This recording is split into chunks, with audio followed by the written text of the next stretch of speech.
asalaamaaleykum wa rahmatullah taala wa barakaatu mbokk yi maa ngi leen di nuyu yéen ñëpp ku ci nekk si turam ak santam di leen jaajëfal waay ok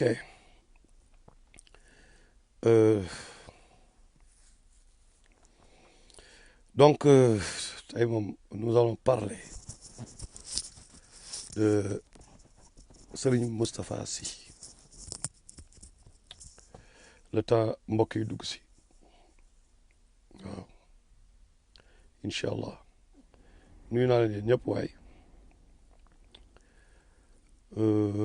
comparatif entre xalif bi ak kii di ko accusation yu ñaaw yi mu accusé ok si seen i jëf ñoom ñaar mais pour ñi ko fekkewul mais Moustapha Sy dafa génne benn cassette fii ñun fekke nañ ko quoi kilifa bu mel ni Ndiouga Kébé jabaram génn àdduna Marème Dieng Sala Youssou Ndour doon na ko way Marème moo Dieng Sala yóbbaale ma xam ngeen way boobu raay ñëpp a ko xam temps ngente même boo faalewul Youssou Ndour di nga romb ci ngente yi nga dégg way bi chaque jour capaacoli dama di la way mbay whatever ah David Cissé ah mu génne cassette la génne jamono yooyu jamono cassette la mu ne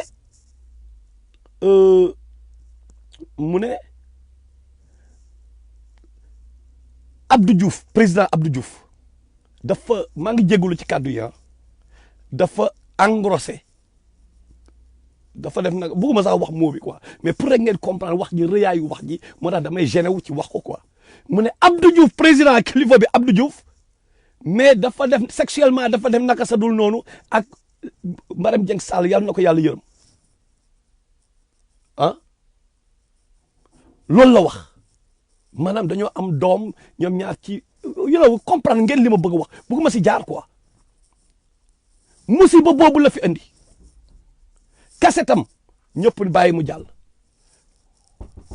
yeah thanks sir maa ngi jégalu kaset boobu la fi bàyyi maa ngi jégalu ok mu ne Abdou Diouf wax lu ñaaw entre Abdou Diouf président ak Marème Dieng Sall loolu mooy benn loolu yàgg na ñu continuer mu wax fi chaque fois ay affaire de paranoïa man dañ may suivre ñëw naa ñu Macky Sall ak kii jëma piégé ci seen benn jigéen nangam mais des trucs à dormir debout quoi et plus moom muy divaguer mais plus qu'il se fait des talibés mais lu tax ñun ñuy wax mooy mais le gars pourquoi le gouvernement ñuy bàyyi ñi mel noonu di am ay milices dañoo am ay milices ils sont dangereux il est dans un concept bu kenn xamul genre paranoïa il parle tout le temps de guerre xam nga des mots de you know I don't even know benn xarit sama xel dem na si moom ok et gars yi nag boo ko kenn saaga nag dañu waxante dëgg ok Khalilou Laye ñun waxuñu fii pour ñu dajale gars yi pour ñuy saaga quoi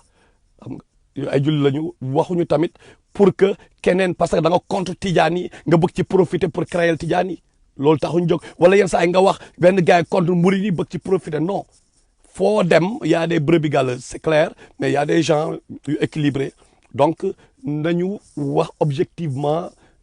en tant que jullit quoi ok mais pas ñu koy saaga quand même xam nga ok parce que nit ñi li ñuy def moom saaga seen bopp boo gën a grave all right donc je disais que wax na fi Abdou Diouf moo ko piégé ci doomam bu jigéen après fan la mujjul fenn parce que y a pas de preuve ay paranoïa la ay divagation yu kenn xamul la wax na fi dem leen ngeen xooli mënu ma lim fi wax yëpp mënu ma ko lim mais at the end of the day on se rend compte que mais amul quoi tey nag bu yeewoo mu ne xalif bi parce que wax ji dafa rëy quoi xalif bi moo liggéey ba kële koo xam ne génn àdduna mu ne kooku moo ko liggéey kooku génn àdduna mais c'est grave quoi et la personne bi wax loolu mais déjà moom xanaa moom dafay moom kon ok moom day fréquenter charlatan yi kon parce que noo def ba xam information bi ba charlatan par exemple yow benn waay joo xam dafa yor ngan di sikki moom di dox kii ñu xam concept am quoi mu ne moom man alxuraan laay dund ak kii sunna pare naa nanga xam nga rek damay expliquer quoi pour ngeen comprendre kooku est-ce que concept am moom yow di nga ñëw benn Diouf Mamor nga ñëw ne ko yow Diouf Mamor dama la bëgg a seetal wala dara non c'est pas son concept donc moom tamit en tant que sëriñ whatever mais ak li muy wax noonu ak moom li mu ne moom dafay toog di kii ay président di prédire le passé keroog maa ngi jasik benn vidéo xam nga lan la wax mu ne dafa toog ak yàlla nekk daal mel ni kuy defar ay affaire noonu moom ak yàlla ñoo toog quoi yow nan ngay toogee ak yàlla ba pare benn charlatan moo lay wax li ñu def sa frère mais y a des problèmes avec lui avec Moustapha Sy ah y a des dafa am problème paranoïa quoi paranoïa mooy problème am donc nañu xool ni ñu régler son problème gouvernement bi wala kilifa yi ngeen taxaw ci régler le problème Moustapha Sy pourquoi parce que léegi day doxantu ak ay des gens armés yu yor ay armes di dox ok il est dangereux tey jii lu tax nit ñi nañu nekk at fii encore di planer di woyofal ba affaire mujj nekk lii c'est une bombe à retardement dafa am ñu ko gëm samir naa wa atax naa la ñuy dund ak moom ok dafa am ñu ko gëm tey jii am na ñoo xam dañoo gëm xalif bi quoi ñu bëri dañoo gëm xalif bi képp ku wax dara ci xalif bi nañ dal sa kaw du dëgg parce que seen xalif la quoi léegi imagine tey jii bu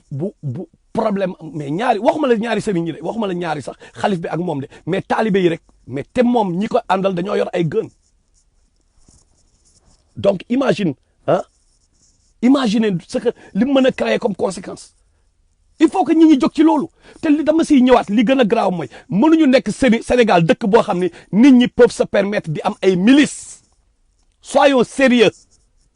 loolu mënul nekk ça se voit lii day wane rek suñu gouvernement yi nu ñu nekkee ay tapet ak nu ñu nekkee ñoo xam ni ay nit yu doy waar ñoo xam ni nguur rek la yu kii képp koo xam ne am nga mbooloo même boo leen noon saaga nday garaawul ñoom lan la sa mbooloo lañ soxla moo tax ils vont fermer l'œil sur lépp li ngay def mais kenn warul nekk Sénégal di yor ay milices di yor ay ngay fay garder comme mais kan moo soxla amin nañu waxante dëgg Moustapha Sy kan moo ko soxla attaqué pour lan à part ay waxam ci lan la dangereux à part moom ce qu'il se met dans la tête paranoïa boobu mu àndal à part loolu mais disons-nous la vérité lan moo dangereux ci moom absolument rien donc pourquoi mu soxla ay mel ni président Amérique wala président wala benn kii buy dox ñu war ko garder et puis nit ki bu fekkee ni yow li ngay wax noonu yow chaque jour da ngay fanaan aras di toog ak yàlla mais soxla woo garde que des contradictions quoi comprendre nga que ay contradictions soxla woo garde li muy wax noonu lépp bu nekkee moo ngi ci moom mais soxlawul ko garder parce que malaaka yaa ngi koy garder kon yeneen jinne yi nga xam ne ay jullit lañ ñoo ngi koy garder ak baatin ñi ñoo ngi koy garder mais gars yi pourquoi gars yi di topp ñu mel noonu mooy sam problème que des contradictions léegi nag bi ñu waxee yoon bëles ñoo ngi doon saaga ndey léegi nag ñëw na léegi nag dal ci kaw xalif bi léegi dal na ci kaw xalif bi comprendre nga te moom nii la mës a mel comme ni ko El Hadj El waxee il est coutumier des faits yi depuis commencement Moustapha Sy lii rek lay def lii rek lay def te def leen attention fitna bi mu mën a indi ci réew mi parce que il a des problèmes mais amin dem leen ngeen xool dem leen ngeen dégluwaat ko ngir yàlla gars yi dimbal leen ñu ngeen defal ñu sélection lépp li mu mës a wax ngeen def ko benn vidéo ngeen xool li muy wax lan la bi mu fi waxee c'est vrai bi ñu ci jàppee Khalifa Sall moom dafay kii est-ce que lan la fan la mujjee est-ce que def na dara deful dara il a rien fait léegi nag defe naa bii mooy normalement mais sénégalais yi nag moom kenn mënul comprendre mais normalement bii nag mooy feeñal kan la sénégalais amal affaire quoi bii mooy feeñal c'est fini quoi xanaa lii nag leer na léegi leer na ok lu tax mu leer mooy lan bu fekkee ni moom déglu bu baax ku képp koo xam ne da nga ànd ak moom déglul ko ok bu fekkee ni moom lim leen gëmloo yëpp ne moom foofu la toll lan lay def ci ay charlatan bañ koy wan ni xalif bi dañoo liggéey xaw ma kan bu kenn dund moom fi mu toog ndéegam comme nga aras lay fana xaw ma mbaras mën na toog moom mu ñëw ne nii gars yi wér di gis affaire yi kenn du ko wax wala malaaka bi yor information yi moom daf ko skip non donc gars yi yeewul leen ngir yàlla sénégalais yi xool leen ñi ngeen di topp ñan la gis nga nit balaa nga koy topp nit ci diine na fekk mu lay jàngal dara na fekk mu jàngal la li yàlla wax ak li yonent bi wax mu kii la ci bopp pas mu ñi nga xam ne seen bopp lañ leen di orienté ok gis nga maa leen koy wax keroog am na ñoo xam ne dañ fi nekk parce que seen papa mooy diw wala seen maam mooy diw ok ku nekk mën nga topp diw ci ay conseil ci islam mu jàngal la mu nekk sa sëriñ et tout c'est normal quoi ok nga di ah diw de am na lu ko maamam peut-être jàngal ci alal waree ba xam-xam wala mais anyway lépp disponible léegi ku bëgg am xam-xam di nga am xam-xam right maintenant damay topp Moustapha Sy parce que moom mooy doomu kii mais damay déglu li muy wax bu fekkee li muy wax c'est en contradiction avec le Coran en contradiction avec li Rasulullah sallallahu alayhi wa sallam en contradiction avec Mam Maodo ci boppam li mu doon jàngale Mam Abdou Aziz Dabakh li mu jàngale li mu fiy nekk c'est en contradiction loolu mais kooku bu leen ko topp mais dañ ko ne di ko topp parce que maamam mooy Mamadou Malick non non wala maam mooy Baye Niass wala Sëñ Touba wala Omar Fouti non encore une fois bu nekkoon loolu la ñuy topp ñun ñëpp xam kan la ñuy topp nañ dem toppi juif yi nañ leen pourquoi du ñu dem toppi waa bani Israël nañ dem ñu toppi bani Israël xam ngeen lu tax parce que bani Israël ñoom au moins ay doomu Israël la maanaam Yankuba mooy Israël right Yankuba yonent la doomam Youssouf seen frère yonent la ah seen papa Isaaqa seen maam Isaaqa yonent la seen maamaati maam Ibrahim yonent la kan moo gën a pur lignée boobu loolu la Rasulullah sallallahu alayhi wa sallam doon wax ci Youssouf mu ne Youssouf li kii mooy yonent la doomu yonent ah mais ses frères ñoo ko sànni ci teen bi ses frères ñoo ko you know what I'm saying donc est-ce que dañu war a topp nit bu ñu gisee lu ñu xamul dañ leen fa war a bàyyi moo ngi nii conséquences yaa ngi nii encore une fois nañu def attention ci fitna yi ñu war a nar a créer ci biir réew mi te dama ciy insister waat il faut ñu insister Macky Sall bon non partant la bu fi jógee 2024 incha allah ñu am président bu bees parce que non partant lañ koy jàppee quoi bokkoo suñu élection ok léegi kii ñëw il faut mu leer kenn amul droit créer ay milices parce que marabu nga xaw ma lan di taxawal ay milices biir Sénégal ñu lay seetaan loolu il faut mu teel a leer il faut ñu teel a mu leer ci ñëpp loolu na bokk ci li nga xam ni xaw ma point aux plateforme revendicative bu ñu nar a tegal gars yi après lay nekk mais loolu il faut kenn amul droit ñoom sëñ Modou Kara ñoom it Moustapha Sy seen milices yooyu non ay yor ay armes taxaw ci biir dëkk bi mais pourquoi nous avons une police une gendarmerie nous avons une justice même bu fekkee justice bi dafay jeng quand même mais moo lu mu mënta demee moo tane ñoom li jikee nañu waxat dëgg maa ngi jégalu mbokk yi loolu laa bëggoon kii amul lu may partager donc encore une fois lu tax ñu bëgg def live bi parce que ñi ma doon saaga bi ma leen doon wax Moustapha Sy nee na Moustapha Sy li mu wax amul parce que bu nee mooy fal président yi affaire yooyu man la woon amul gars yi di ma saaga maintenant leer na quoi you know c'est léegi xalif bi lay dal ci kawam ok yéen ñi ma doon saaga parce que comprendre le j'espère que vous avez compris maintenant ok l'histoire encore une fois nous a donné raison parce que léegi bii moom dafa flagrant képp nag koo xam ni yow moom affaire bi sa yoon da ngaa gumbatoo sa affaire la ku nekk am nga droit def la neex tamit nit ñi wax rek la ñu mën def